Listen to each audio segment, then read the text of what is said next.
Hey Shellmates, welcome to another edition of Inside the Shell by Rapid Snail Racing, where speed is optional and fitness is mandatory. All right, team, Coach Robert here, aka Cupcake Destroyer. Today we are talking about sodium, sweat rate, and why some athletes cramp more than others. The big idea is simple. Your hydration plan works better when it matches how much you sweat, how salty that sweat is, and the conditions you are training in. If you are guessing, you are basically letting the weather and your water bottle play darts with your workout. Why does this matter? Because when hydration is dialed in, long sessions feel steadier. Energy does not swing all over the place. Thirst feels more manageable, and you are less likely to finish a workout looking like your soul got audited. And yes, some athletes cramp more than others. That is not always just a sodium problem. Cramps are usually a mix of things like fatigue, pacing, heat, hydration, and sodium losses. But if you are a heavy, salty sweater and you never replace much of what you lose, that can absolutely make things worse. So how do you figure out your sweat rate? Keep it simple. Weigh yourself before a session. Weigh yourself after.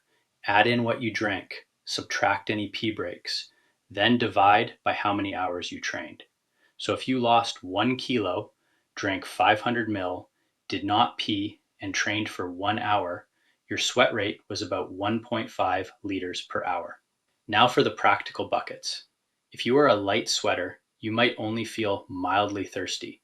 Your kit is damp but not soaked, and you usually do fine on shorter sessions with a pretty simple plan. If you are average, you are definitely sweating. You need to drink regularly, and you will notice conditions start to matter more.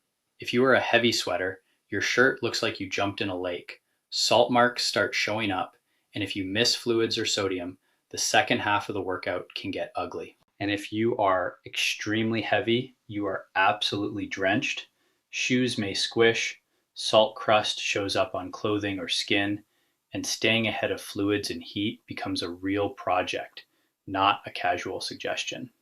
Those signs are practical coaching cues rather than hard diagnostic cutoffs, but they are useful for spotting who likely needs a more deliberate plan. The takeaway here is simple. Know your sweat, not your friend's sweat. Test it in training. Adjust for heat. Replace fluids and sodium with purpose. You do not need a perfect lab setup. You just need a better plan than vibes and one bottle. This week, try one sweat rate test on a warm session.